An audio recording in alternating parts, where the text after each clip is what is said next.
이 시간에 모든 것을 질서 있게 라는 제목으로 함께 말씀을 나누겠습니다. 세 친구가 앉아서 이야기를 나눕니다. 이 세 친구들의 직업은 하나는 외과 의사, 하나는 엔지니어, 그리고 하나는 정치가입니다. 그런데 갑자기 한 친구가 야, 우리 중에 어느 직업이 가장 오래됐지? 그리고 어느 직업이 가장 최고지? 이렇게 질문을 던졌습니다. 그때 외과 의사가 이렇게 말합니다. 야, 그거야 말할 필요 없지. 외과 의사가 가장 오래됐고 가장 최고의 직업이야. 이렇게 말을 하면서 부연 설명을 이렇게 합니다. 성경을 봐라.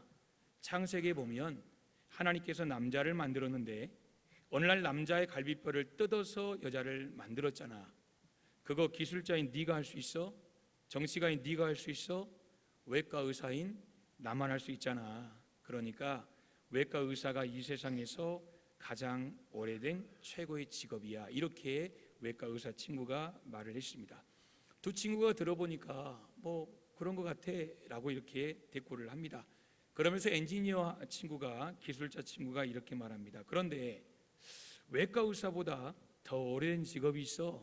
바로 엔지니어야. 기술자지요. 성경을 봐봐. 태초에 뭐가 있었어? 여러분, 뭐가 있었죠?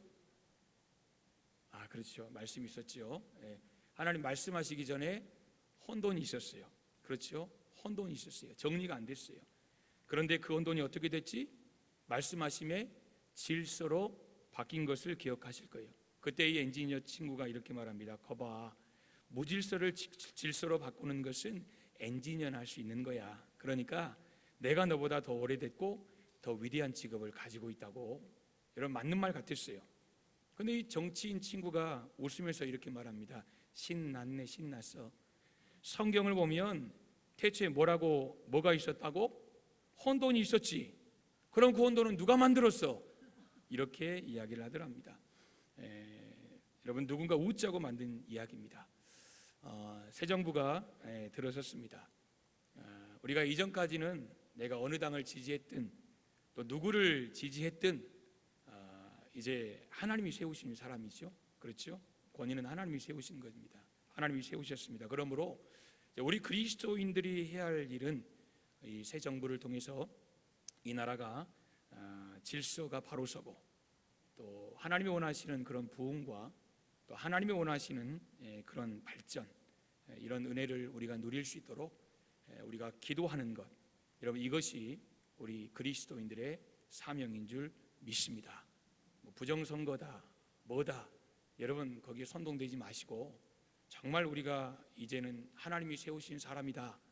내가 좋아하든 싫어하든 우리가 하나님이 세우신 사람이고 이 나라의 지도자 아니겠습니까?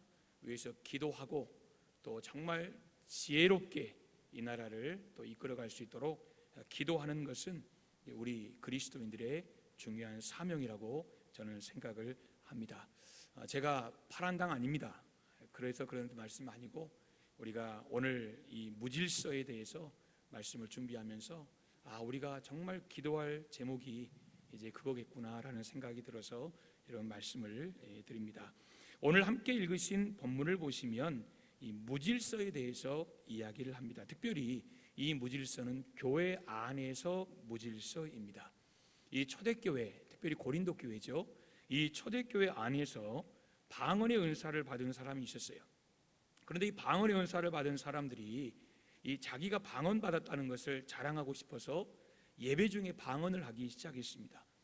여러분, 방언은 절대 나쁜 게 아닙니다. 하나님이 우리에게 주신 방언은 하나님과 나 사이에 영적인 교통의 시간을 하나님이 깊이 갖기 위해서 우리에게 주신 거 아니겠어요?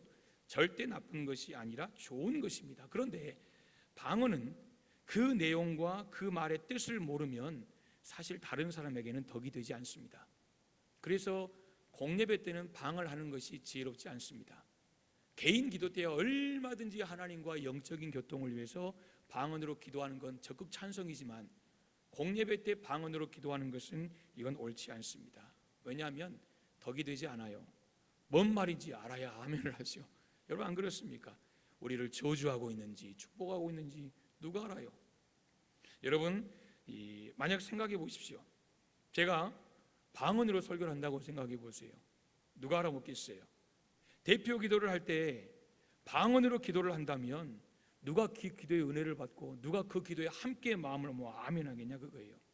그러니까 방언은 알아들을 수 있는 통변, 통역이 있을 때 덕이 되고, 그러니까 공예배 때를 말하는 거예요.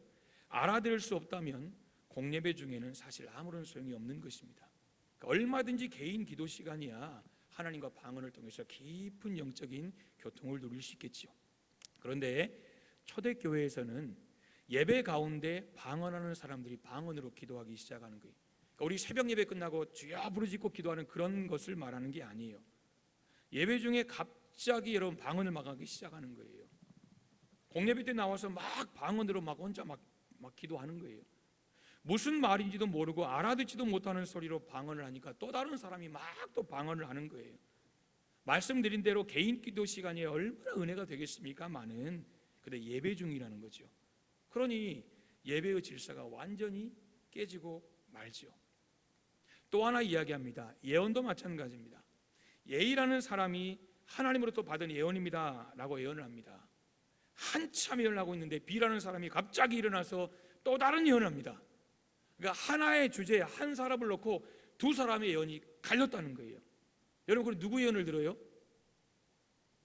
당연히 사람은 나에 가까운 쪽으로 가겠지요. 근데 그냥 둘 다 무시하는 게 나아요. 여러분, A라는 사람의 예언을 B라는 사람이 부정합니다. 그런데 또 다른 사람이 일어나서 두 사람의 예언을 반박하고 반대 예언을 한다는 거예요. 그러니까 지금 그런 상황들이 지금 초대교회에서 일어나고 있다는 거예요. 뭘 통해서? 은사를 통해서, 방언을 통해서, 예언을 통해서 지금 이런 상황들이 교회 예배 중에 일어나고 있다는 거예요. 여러분, 예배가 정상적으로 드려질까요? 아니요. 그 예배는 절대 정상적으로 드려질 수 없어요. 사실 은사는 하나님의 선물이에요. 하나님께서 하나님의 교회에 덕을 세우라고, 또 우리의 영적 삶을 더 풍성하게 하라고 우리 각자에게 주신 것이 바로 하나님의 선물 은사입니다. 초대교회 안에는 다양한 은사를 받은 성도들이 많았거든요. 특별히 오늘 고린도 교회는 은사가 진짜 풍성했어요. 다양했어요. 대표적인 은사를 방금 두 가지를 말씀을 드린 거예요. 그런데 문제는 방언이나 예언의 은사를 통해서 자신을 드러내고 싶은 사람들이 있었다는 거예요.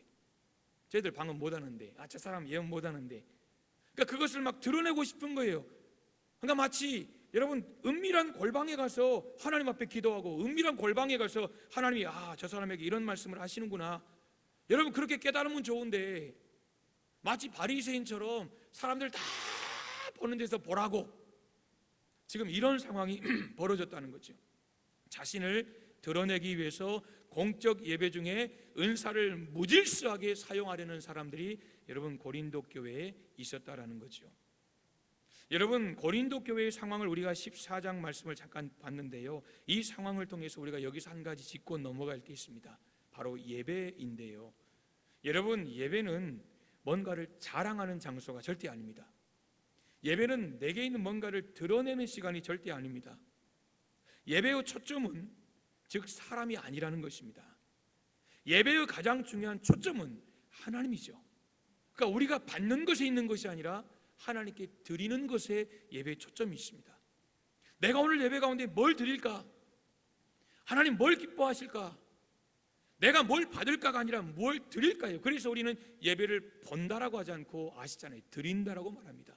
여러분, 우리가 콘서트나 또 우리가 그 전시회 가면 보는 거예요. 나하고 별 상관이 없어요. 그냥 이렇게 쭉 훑어보면 되는 거예요. 근데 드린다는 것은 여러분, 이건 나를 희생하는 거예요. 이게 제사의 개념이에요. 예배는 그런 거예요. 오늘 여러분은 하나님이 주신 은혜를 받으러 오시기보다 하나님께 영광을 드리러 오신 줄 믿습니다. 하나님께 어떤 응답을 받으러 오기보다는 하나님 앞에 무언가를 드리기 위해서 여러분 오신 줄 믿습니다. 즉 예배의 초점은 사람이 아니라, 사람이 즐겁고 사람이 축복받고 사람이, 여러분 그게 예배가 아니라는 거예요. 사랑하는 성도 여러분, 오늘 고린도 교회 성도들은 그것을 놓친 거예요. 하나님 내게 예언의 은사를 줬다, 하나님 내게 방언의 은사를 줬다, 너도 나도 예언하고 방언하면서 다른 사람들이 못한다고 무시하는 거예요. 여러분, 그런 예배가 어떻게 거룩해요? 그런 예배를 어떻게 하나님이 받으시겠어요? 예배는 모든 성도들이 한 마음으로 연합하여 하나님께 영광 돌릴 때 받으시는 거 아니겠어요? 누구는 앉아있고 누구는 딴 생각하고 있고 누구는 뭔가 집중하려고 노력하고 있고, 이렇게 여러분 찢어진 예배, 분열된 예배, 물론 하나님은 예배자 각각을 받으시지만 우리가 바라는 건 하나님께서 우리 모든 성도들의 예배를 기뻐 받으시기를 원하는 거 아니겠어요? 사랑하는 여러분, 예배를 받으시는 우리 하나님은요, 질서의 하나님이세요. 질서의 하나님. 오늘 바울 사도는 그것을 말하고 싶은 거예요. 그래서 우리가 하나님께 예배 드릴 때에도 질서를 따라서 예배하기를 원하시는 거예요.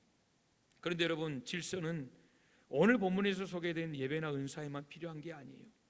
오늘 바울 사도 시대에 예배 드리는데 막 혼란하고, 예배 드릴 때 갑자기 막 예언하고 갑자기 방언하고, 그러니까 바울 사도 시대의 예배, 바울 사도 시대에 가지고 있던 은사에만 필요한 것이 아닙니다. 사실 여러분, 질서라는 것은, 질서 정연함이라는 것은 우리 삶의 모든 것에 중요합니다. 그렇잖아요. 우리가 아이들에게 뭔가를 나눠줄 때 아이들이 확 오잖아요. 여러분, 캄보디아 가면요, 아무것도 아닌 것에 애들이 순식간에 몰려옵니다. 요즘 우리 아이들 노트 연필 주면 받아요, 안 받아요? 받아요, 안 받아요? 안 받아요. 빵도요, 주면 안 먹어요.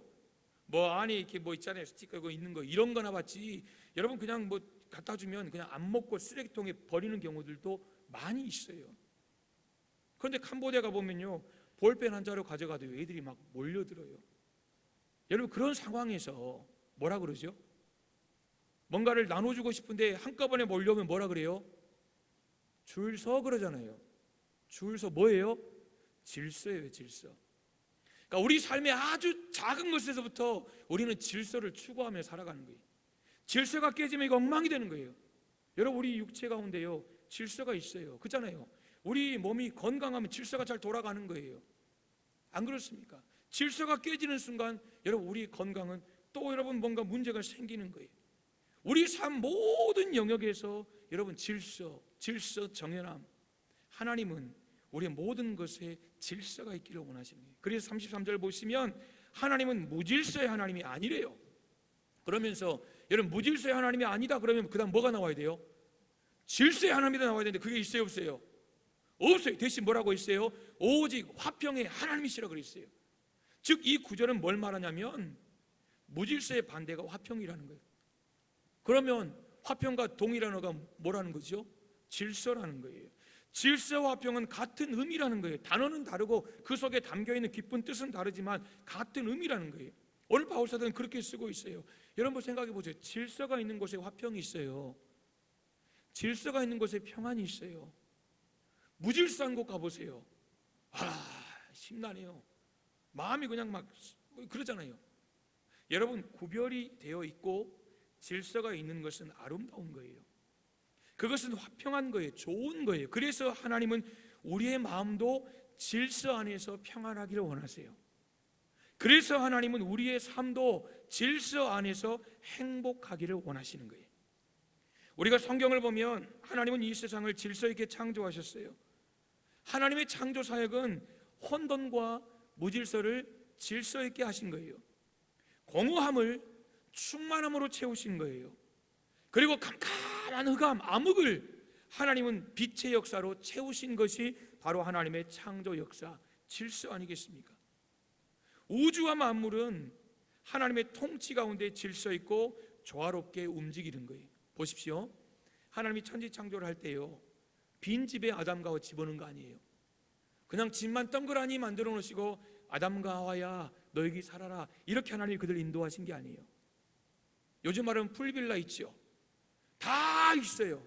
그냥 몸만 들어가면 돼요. 여러분, 그런 집 있잖아요. 다 있어요. 마치 그런 곳에 하나님께서 아담과 하와를 넣으셨다는 거예요. 하나님이 질서대로 아담과 하와에게 이게 필요할 것 같아. 1번, 2번, 3번, 4번, 5번, 6번 질서대로 창조하지 않으시고 그냥 아담과 하와 네가 가장 중요하니까 네가 1번이야 라고 그렇게 만드시고 그 다음부터 빛을 만드시고 그 다음부터 뭔가를 만드셨다면, 여러분, 아담과 하와는 처음 딱 하나님 창조하셨을 때 캄캄했을까요? 암흑 속을 더듬었을 거예요.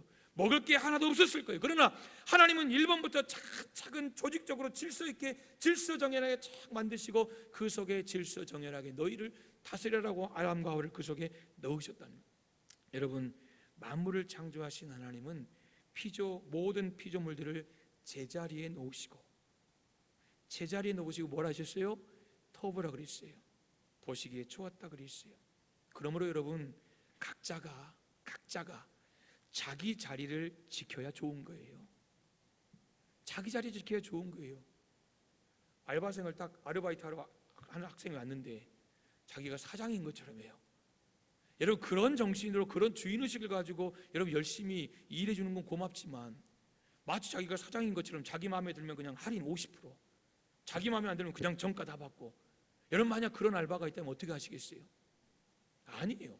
알바생은 알바생다움 돼요. 사장님은 사장님다움 돼요. 자기 자리를 각자가 지켜야 좋은 거예요. 그래서 성 어거스틴이라는 사람은 선과 악 할 때 악을 이렇게 정의합니다. 자기 자리를 떠난 상태. 자기 자리를 떠난 상태가 악이다라고 이야기했어요. 실제로 보세요. 아담과 하와가 하나님께서 에덴 동산에 하나님 인간의 자리를 만들어 놓으셨거든요. 하나님이. 그렇잖아요. 근데 아담과 하와가 그 자리가 싫다는 거예요. 자기들도 하나님처럼 좀 높은 자리에 있고 싶다는 거예요. 자기 자리를 떠나고 결국 그 뒤로 죄인이 됐습니다. 여러분, 자기 자리를 떠난 상태가 악이다. 아마 아담과 하와 창세기 말씀을 그대로 성 어거스틴이 인용해 놓은 것 같아요. 여러분, 잘 들으셔야 합니다. 파괴하고 무질서를 조장하는 존재는 사탄이에요. 이 마귀는요, 사람의 마음속에 들어와서 번민하게 하는 거예요. 여러분, 하나님이 온 우주 만물을 통치하신다고 해서 하나님이 내 속에 막 번민하게 하고, 내 속에 막 짜증나게 하고, 내 속에 막 두려움을 주고, 이렇게 생각하면 안 돼요. 아무것도 두려워 말라고 하신 그 하나님이 우리 마음을 번민케 하신다? 우리 마음을 복잡하게 하신다? 이건 하나님, 우리가 성경적으로 분명히 잘못된 거 아니겠어요? 여러분, 이 번민과 고통은 사람을 무질서하게 만들어요. 우리 안에 번민이 찾아오고 고통이 찾아오면요, 우리 삶의 질서가 깨집니다. 사람을 번민과 고통과 무질서로 만드는 마귀가요, 사람의 심령 속에 들어오면요, 여러분 보세요, 사람이 막말을 합니다. 위아래가 없습니다. 친구지간 없습니다. 완전히 사회와 가정과 일터를 쑥대밭으로 만들어버립니다. 결국 무질서하게 만든다는 거예요. 이게 마귀가 하는 일이에요. 여러분, 이 시대에 어때요? 세상은요, 갈수록 권위와 질서를 인정하지 않아요. 그렇잖아요. 권위, 질서, 이걸 깨뜨리는 것이 여러분 깨어있다고 생각하는 그런 이들이 참 많아요. 자신의 인생이 주인이라는 거예요.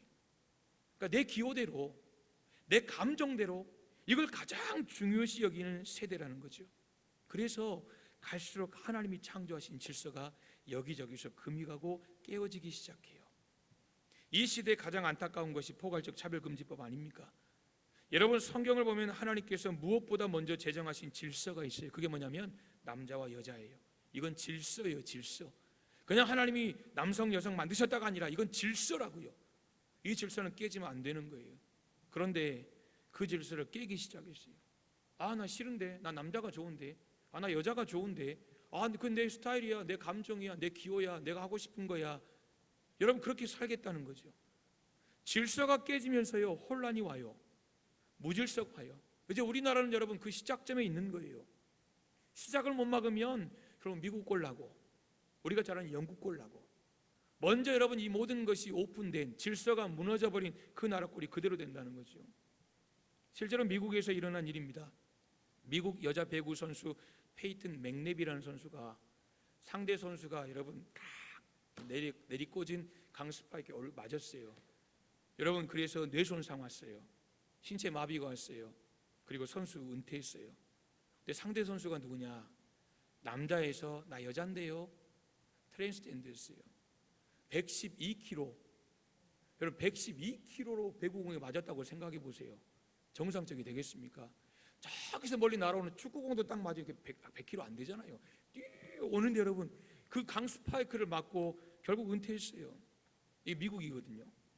미국 트랜스젠더 수영선수 리아 토마스, 이 사람도 남자였다가 나 여잔데요, 이 사람이에요. 실제로 여러분 성기도 있어요. 남자에서 여자 이름을 바꿨어요. 남자일 때는 수영 선수권대회 나가면 462등 했어요. 근데 트랜스젠더가 되고 여성 부대에 나가서 1위를 하고 기록을 여러분 갱신을 했습니다. 캐나다도 마찬가지입니다. 트랜스젠더 파워 리프팅이라는 게 있더라고요. 무게를 가장 어떻게 많이 드나 뭐 이런 건데, 이 선수 가운데 앤 안드레스라는 사람이 있습니다. 이 사람도 똑같은 경우입니다. 여러분, 근데 이 사람이 1등을 했어요. 남자에서 여자 됐으니까 당연히 힘이 세겠죠. 2등 여자 선수보다 181kg나 더 들었다는 거죠. 근데 이 소식을 들은 이 아비 실버버그라는 남자 선수, 똑같은 종목의 남자 선수가 화가 나잖아요. 그러니까 나 여자야 라고 주장을 하고 그 대회에 나갔다는 거예요. 그래서 아까 말씀드린 트랜스젠더 앤 안드레스, 이 기록을 갱신한 선수 뒤집어 엎고 본인이 우승을 했다는 거죠. 그런데 여러분, 놀라운 게 뭐냐면, 아까 이 남자인대에 들어가서 이제 트랜스젠더 돼서 이 우승한 이 앤 안드레스라는 선수가 우승 후에 이렇게 인터뷰했다는 거예요. 나는 성 정체성이 여성이지만, 그러니까 지금 자기의 성 정체성이 여성이래요. 그렇지만 내일 당장이라도 성 정체성이 남성이 될 수 있습니다. 그러니까 지금 남자 여자 남자 여자 남자 이게 될 수 있다는 거예요. 그런데 캐나다 역도 연맹에는 이런 조항이 있다는 거예요. 생물학 정성이 중요하지 않다는 거예요. 그러니까 태어날 때 남자 여자 이거 의미 없다는 거예요.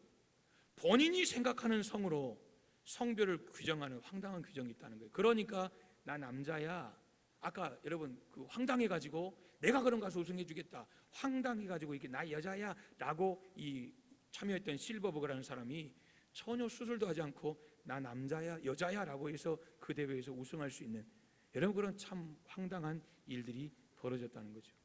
그나마 다행인 것은 국제역도연맹에서, 캐나다 역도연맹에 그렇게 하지 말라는 거죠. 남성과 여성의 경쟁에 관한 규정을 준수해라. 남자는 남자다, 여자는 여자다. 여러분 지금 미국 시끄러운 거 아시죠? 남자였다가 어느 날 갑자기 여자 선수가 섞여서 뛰고 있는 거예요. 라커룸도 같이 쓰고. 그러니까 이제 여자 선수들이 패닉이 오는. 그래서 트럼프 대통령 돼서 한 이야기 그거 있잖아요. 그 정확하게 내가 정리하겠다. 지금 뭐 이제 진행되고 있겠지만, 여러분 그런데 이것이요 뭔 이야기가 아니에요. 미국이 처음부터 그런 줄 아세요? 아니에요. 1970년대부터 쭉 보면요 수십 년 동안 첫 발을 뗐어요. 계속해서 두드리는 거예요. 언제가 열리거든요. 여러분 10번 안 넘어가는 나무가 어디 있어요? 안 그렇습니까? 계속해서 두드리는 거예요. 그럼 여론을 잡고 정치를 잡고 경제를 잡고, 그래서 결국 시작하는 거예요. 첫 발이 무서운 거예요. 첫 발을 떼고 나면 그 다음부터는 여러분 쫙 열리는 거예요. 여러분 질서가 무너지는 게 순식간이에요. 정치나 경제나 문화나 뭐 외교나 여러분 우리 안에, 우리나라 우리 사회 안에 좀 연약하고 무너진 그런 분야가 있다라면, 그런 질서가 있다면 분명히 세워야 되겠지만, 특별히 우리가 민감한 거 아니에요, 그리스도인으로서. 근데 많은 성도들이 별로 생각 안 해요. 아이 뭐 되겠어, 아이 그때 되면 교회가 일어나면 되지. 아니에요. 이미 시작해서 이미 여러분 국회에서 법을 막 만들까 말까, 여러분 이렇게 꼼지락 하고 있는데, 만들어 버리는 순간 여러분 아마 이런 이야기하면 언젠가는 저도 잡혀갈걸요. 언젠가는 그럴 거예요. 공동체 안에서 많은 질서들이 깨지고 있어요. 방금 말씀드린 이건 하나의 예예요. 여러분 나와 자연과의 질서도 깨어지고 있어요. 다른 사람과 나와의 질서도 깨어지고 있어요. 우리 인간관계 얼마나 많이 깨어지고 있습니까? 무엇보다 하나님께서 영적 거룩함을 위해 만드시고 지키라고 하신 그 질서들이 여기저기에서 얼마나 많이 무너지고 있는지 몰라요. 우리는 근데 무방비라는 거예요. 별로 관심 없다는 거예요. 왜요? 내 먹고 사는 거 별로 상관없거든요. 먹고 사는 것이 중요하지. 그게 뭐가 중요합니까? 여러분 우리 그리스도인들에게도 이런 생각들이 많아요. 여러분 이 시대에 우리는 무너져 내리는 질서들을 지켜내기 위한 거룩한 방파제가 되어야 할 줄 믿습니다. 그래서 이번 주 토요일 서울에서 하더라고요. 거룩한 방파제 운동. 그러니까 이건 뭐 정광훈 씨 그런 집회가 아니에요. 그런 태극기 부대 집회가 아니라 정말 우리 보니까 이제 이 포괄적 차별금지법이나 이런 것을 우리가 막자, 이런 취지의 법 같아요. 여러분 우리가 기도해야 되는 거예요. 하나님 우리 안에 무너지는, 그리고 무너질 것 같은, 하나님 무너질 수도 있는 그 성벽들을, 그 질서를 우리가 잘 지켜낼 수 있도록 우리에게 힘도 주시고 능력도 주시고 지혜도 주시옵소서. 우리가 기도해야 합니다. 여러분 다시 본문으로 돌아가서요, 오늘 바울은 지금 고린도 교회 안에 그런 영적인 질서가 무너져 있다는 거죠. 무너진 공동체 질서를 위해서 그가 성도들에게 부탁하는 게 있어요. 지금 오늘 특별히 교회 안에 무너진, 그런데 교회만이 아니에요. 모든 관계 속에서 우리가 적용해 볼 수 있는 그런 내용이에요. 여러분, 고린도전서 12장에서 이미 바울 사도가 이 해답을 우리에게 주고 있는 거예요. 뭘 요구하냐면 몸과 지체의 비율을 우리에게 소개를 하는 거예요. 이 말씀을 중심으로 교회 질서를 세우기 위한 요소들을 우리가 두 가지로 크게 보기를 원하는데요. 첫째, 서로가 필요한 존재라는 거예요. 서로가 필요한 존재라는 의식을 가질 때 교회 질서가 세워지는 거예요. 고린도전서 12장 17절 보시면 만일 온몸이 눈이면 그랬어요. 여러분, 여기 눈 두 개 있잖아요. 근데 눈이 잘 안 보이니까 하나님 나 코도 눈으로 바꿔주세요. 하나님 코를 바꿔주셨어요. 근데 말을 하다 보니까 좀 버벅거려요. 하나님 내가 말 잘할 수 있도록. 여러분, 이것도 바꿀 수 없는 거잖아요. 우리 몸의 모든 것이 눈이면 성경 말합니다. 어디로 듣고 온 몸이 듣는 곳이면 그럼 냄새는 어디로 맡냐? 결국 눈도 필요하고 코도 필요하고 다 필요하다는 거예요. 그러면서 고린도전서 12장 21절에 눈이 손도로 내가 너를 쓸데없다 하거나 또한 머리가 발대로 내가 너를 쓸데없다 하지 못하리라. 야, 저 사람 쓸데없어, 도움 안 돼, 이렇게 말할 수 없다는 거예요. 여러분, 우리 몸에 많은 지체가 있는데 어느 것 하나 소중하지 않은 것이 없다라는 것입니다. 맞지 않습니까? 사람이 머리부터 발끝까지 다 전체가 다 썩어야 죽는 거 아닙니다. 그렇잖아요. 하나만 딱 막혀도 그 사람 죽습니다. 다른 거 다 생생한데 여러분, 그거 하나 문제 생기면 사람 생명 끝날 수 있다는 것입니다. 여러분, 교회 공동체의 모든 구성원들이 다 소중하고 필요하다는 거예요. 한 지체가 없으면 여러분, 다른 많은 지체들도 다 소용이 없어진다는 생각을 우리가 가질 때, 그럴 때 다른 지체들을 소중히 여길 수 있는 것입니다. 예전에 한국에 있는 외국계 은행가, 한국에 있는 외국계 은행이죠. 그 명문대를 나온 사람들 아예 면접도 안 했대요. 그런 적이 있대요. 그러니까 은행장 이야기 말이에요. 점장 말이에요. 한국에 있는 외국계 은행에서 여러분 새로운 사람을 뽑을 때 그래도 가장 이렇게 좀 잘 회전력도 있고 또 나름대로 이렇게 이런 사람들을 뽑으려면 그래도 이렇게 좀 그렇게 하지 않습니까? 여러분, 그런데 오히려 명문대생들을 이 면접도 하지 않은 적이 있다는 거예요. 이유는 간단했습니다. 그 사람들 조직에 들어오면 피곤하다는 거예요. 왜냐하면 나만 잘났다는 거예요. 그러니까 남 말 안 듣는다는 거예요. 그러니까 팀워크를 깬다는 거예요.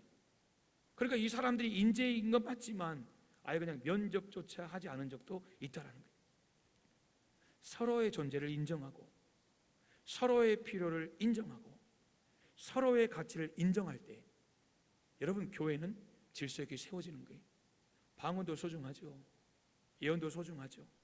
이 은사가 없어도 소중한 것입니다. 근데 오늘 고린도 교회는 그렇지 못했다는 거예요. 두 번째 하나 더 보겠습니다. 서로 보호하려는 의식을 가질 때 교회 질서가 세워진다는 거예요. 23절 보시면 12장입니다. 우리가 몸에 덜 귀히 여기는 그것들을 더욱 귀한 것들로 입혀주고, 그러니까 덜 귀하게 여기는데 그것을 여러분 더 아름다운 것으로 더 포장을 해준다는 거예요. 우리의 아름답지 못한 지체는 더욱 아름다운 것을 얻느니라. 그러니까 덜 아름다운데 더 아름다운 것으로 귀한 것으로 입혀주고 덮어주니까 더 귀하게 여겨지는 거예요. 여러분, 어느 공동체나 가정에서부터 시작하죠. 어느 공동체나 덜 귀히 여기는 자가 있어요. 그리고 아름답지 못한 지체가 있을 수 있습니다. 어떤 공동체든 특별히 정서적으로 문제가 있거나 때로는 안정적이지 못하거나 때로는 다른 사람들을 화나게 하는 버릇이 있거나 때로는 다른 사람과 어울리는 기술이 부족한 사람이 분명히 있습니다. 그런데 여러분, 성경은 그들을 비판하여 벼랑 끝으로 내몰지 마라. 성경은 이렇게 말해요. 비판해서 정죄해서 그들을 벼랑 끝으로 내밀지 마라, 이렇게 말합니다. 이게 마태복음 7장 예수님 말씀이죠. 이렇게 말씀했어요. 비판을 받지 아니하거든 비판하지 마라. 왜요? 다시 돌아온다는 거예요. 너희의 비판하는 그 비판으로 너희가 비판을 받을 것이요 반대로 너희의 헤아리는 그 헤아림으로 너희가 헤아림을 받을 것이니라. 그리고 유명한 구절 있지요. 어찌하여 형제의 눈 속에 있는 티는 보고 아무리 봐도 보이지 않는데 어떻게 그렇게 잘 캐는지, 어떻게 그렇게 잘 찾는지. 근데 문제는 뭐예요? 자기 속에 있는 들보는 깨닫지를 못하는 거예요. 오늘 그렇게 말하는 거예요. 여러분, 그렇다면 방금 말씀드린 서로 보호하려는 의식을 가질 때 여러분, 그 상황 속에서 성경 말씀 그대로 우리가 비판하지 않으려면 성도들이 하지 말아야 할 그런 비판 무엇입니까? 첫째는 사랑이 없는 비판을 하지 마세요. 사랑이 없는 비판. 여러분, 부모님이 자녀를 책망할 때, 야단을 칠 때 사실 자녀들의 입장에서는 잔소리잖아요. 잔소리 그만하라고. 그런데 성장하면서 철이 들면 우리 부모님이 그때 이 말씀이셨구나, 그 말씀이 사랑이었구나, 여러분 깨닫잖아요. 똑같은 거예요. 사랑이 없는 비판은 하지를 마세요. 두 번째, 직접적이지 않은 비판은 하지 마세요. 직접적인 거예요.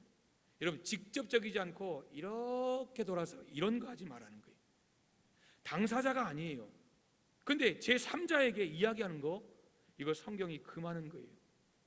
우리가 알아야 할 것은, 우리가 제3자에 대한 비판에 귀를 기울인다면 그 귀를 기울이는 사람도 똑같은 죄를 짓는 거예요. 물론 우리가 뭐라고 하는 거지, 뭔 말이야? 무슨 말인지 알기 위해서, 이해하기 위해서 말을 듣잖아요. 그럴 수는 있죠. 듣다 보니까 이거 지금 아무개 지금 이야기 아니야? 근데 아무개에 대한 이야기가 이거 아무개 완전히 깎아내리는 거예요. 아무개 완전히 짓밟고 무시하는 거예요. 그러면 여러분 그냥 막 맞장구 치고 하지 말라는 거예요. 근데 우리가 관계상 나와 가까운 사람이 누군가에 대해서 험담하고 비난하고 비판할 때 여러분 거절하기가 쉽지 않습니다. 그렇죠? 이거 엄청난 용기가 필요한 거예요. 여러분, 그럴 때 우리에게 그런 용기가 있으면 좋겠어요. 그만합시다. 저는 그것을 알 필요가 없습니다. 그 사람과 직접 얘기해 보셨어요? 그 사람에게 직접 이야기하세요. 여러분, 이렇게 말하는 게 얼마나 용기가 필요한 줄 아십니까? 그 사람이 나에게 누군가에 대해 이야기한다는 것은 나를 믿는다는 거거든요. 나와 가깝다고 생각하는 거거든요. 그러니까 그 사람이 그렇게 이야기할 때 나는 차마 그렇게 말하는 게 정말 어려워요. 그러니까 용기가 필요하다고 말씀을 드리는 거예요. 그런데 한 가지 꼭 기억할 게 뭐냐면, 나에게 와서 다른 사람을 비판하는 그 사람은 다른 사람에게 가서 나를 비판할 그 가능성이 농후한 사람이라는 거예요. 안 그러겠습니까? 나에 대해서 비판하는데 나를 다른 사람의, 여러분, 안 할 가능성이 제로? 이거 말이 안 되는 거예요. 여러분, 그러므로 직접적이지 않은 비판은 하지 않은 것이 좋습니다. 차라리 가서 이거 맞냐, 이러냐, 저러냐, 이것이 지혜로운 거예요. 세 번째, 기도가 따르지 않은 비판은 하지 말아야 합니다. 무슨 말입니까? 하나님과 먼저 그 문제에 대해 논의하라는 거예요. 기도하면서 의논하라는 거예요. 하나님과. 사람과 그 문제에 대해서 뭔가 어떻게 해야 될까 고민하지 말고 하나님과 먼저 의논하는. 그러면 하나님은 우리의 마음을 바꾸시기도 하고 상대방의 마음을 변화시키기도 하실 거예요.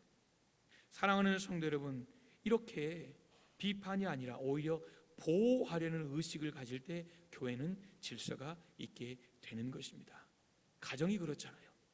그러니까 교회가 가정이 되어야 되는 이유는 바로 그거예요.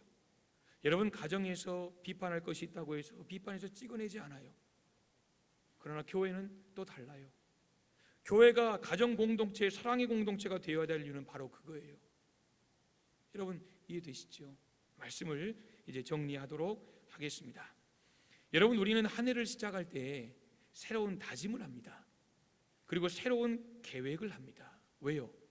지난날에 무질서했던, 좀 질서 있지 못했던, 질서 정연하지 못했던 내 삶을 올해는 더 질서 있게 내가 만들어 가리라. 이런 결단이 새로운 다짐과 새로운 계획 속에 담겨져 있습니다. 여러분 어떻습니까? 모든 것이 여러분 잘 되고 있습니까? 혹시 여러분 올 한 해를 지금 살아오시면서 지금 무질서한 부분 없습니까? 무너진 부분은 없습니까? 한 주간 동안 우리에게 무너진 질서가 있다면 회복되는 은혜가 있기를 주님의 이름으로 축복합니다. 여러분, 개인의 삶을 돌아보세요. 개인의 삶에 무너진 질서가 있을 거예요. 이전에 내가 살아왔던 그 삶이 아니라 뭔가 이전과는 다른, 내가 이렇게 살아서는 안 되는데 알면서도 그렇게 걸어가는 무질서한 삶이 있을 수 있어요. 영적인 삶에도 있을 수 있어요. 내가 정말 하나님 앞에 믿음으로 열심히 살아왔는데 하나님이 원하시는 그 질서 있는 영적인 삶에서 내가 여러분 무질서한 영적인 삶으로 한 걸음 퇴보한 그런 삶이 있을 수 있어요. 여러분, 건강을 살펴보시기 바랍니다. 건강에서 질서가 깨져버린 분들도 있을 거예요. 여러분, 공동체에도 마찬가지예요. 공동체 안에서 무너진 질서들이 있다라면 하나씩 하나씩 회복되어지기를 간절히 소망합니다. 그래서 더 건강하고 더 행복하고 무엇보다 하나님의 뜻을 온전히 이루어가는 저와 여러분, 그리고 우리 대성교회가 될 수 있기를 주님의 이름으로 축복합니다. 아멘. 기도하겠습니다.